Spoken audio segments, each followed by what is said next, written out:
I'm John Shinnors. I'm the fellow who paints those scarecrows and black and white pictures and kites. Some people will probably know my work. But anyway, hello.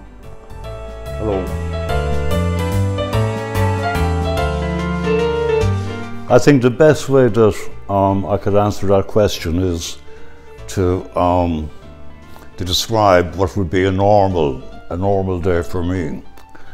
And that would be, I work in two studios, you see. I work in this one here for larger work, and I work in the house studio for smaller work. But normally my day would start around 5 o'clock in the afternoon. And then I would work until I would work until 10 o'clock that night, summer and winter. This is on a practically daily basis, with a few exceptions. I finish at 10 o'clock. I go in and wash myself, change my clothes, and walk up the hill to the pub. But unfortunately, the bloody pubs are closed these days, which is a source of great aggravation to me. Because I like to sit down on my stool, having a pint. I drink to think. And that is an integral part of my day. That type of relaxing hour where I can sort of think and ponder about the day's work. So I strolled back down the avenue after that, and I would make a sandwich and have some tea and a cigarette. Go to bed and read until about 2 o'clock, and I wake at 11 o'clock in the morning. That's about it. What I observe around me, this is what is the basis of what I make, what I execute. I don't get a type of, I don't like the word inspiration very much anyway, but I don't get any sort of mood from poetry, because I don't read very much poetry. It's so complex these days, poetry. Anyway, with regard to philosophy, I live by my own philosophy. Music, you might say, is merely an accompaniment to my work when I am painting. I find it a presence in the room. It's a bit like, you know, just a tool in a way that helps me to sort of, you know, just to feel a bit better. Having a cigarette and a cup of coffee and listening to music and painting at the same time. It's a perfect little ingredient of a balance in a way. You know, it's a tool, as I said, a bit like photographs are a tool for painting. I don't use the camera very much, but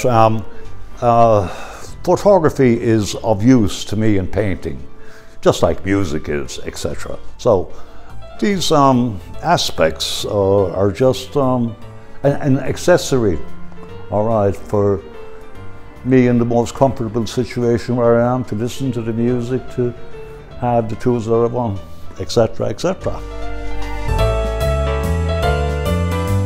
I've never been influenced by anybody, only myself.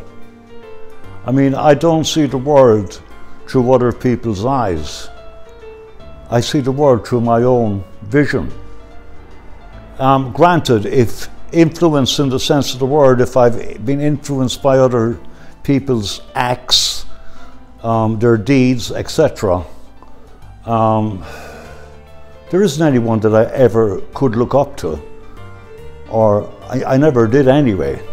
But with regard to the visuals through art, in a way, I realized that when I was about 12 or 13 that I was looking at the world through a picture frame.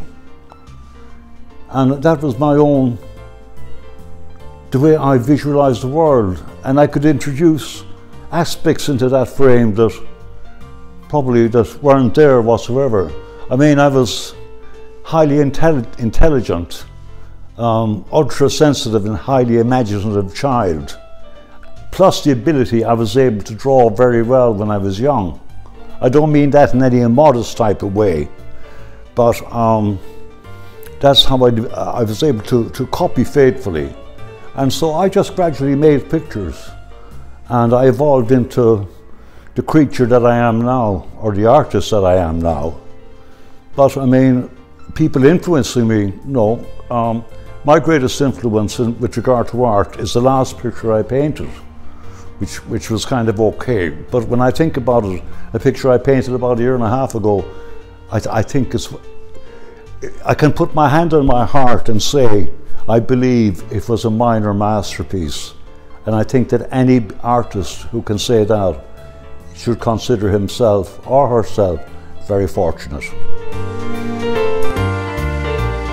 Well, I suppose if I didn't paint, I'd be an occasional inmate of Ireland's version of the Betty Ford Clinic.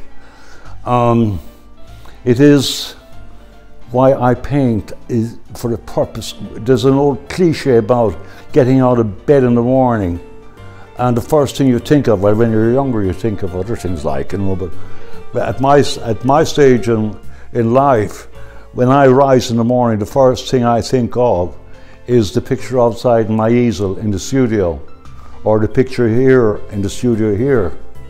And this is my preoccupation. So there's no, yeah, I mean, because as I said, you could answer that question by saying something like, why do people climb Mount Everest? I have the foggiest idea why they climb Mount Everest. It's a daft idea. That's just because they say, I've climbed Mount Everest and you didn't. You know, it's not bullshit, you know.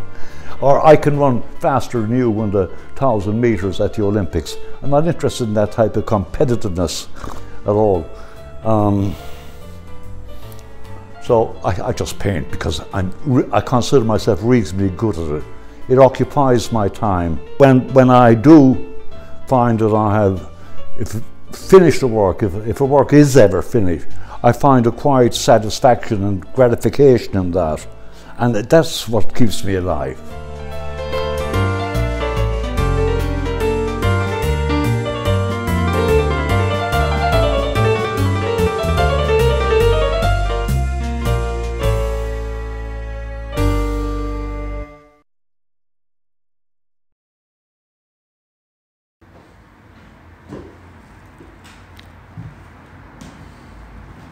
I think you like photographing me, do you?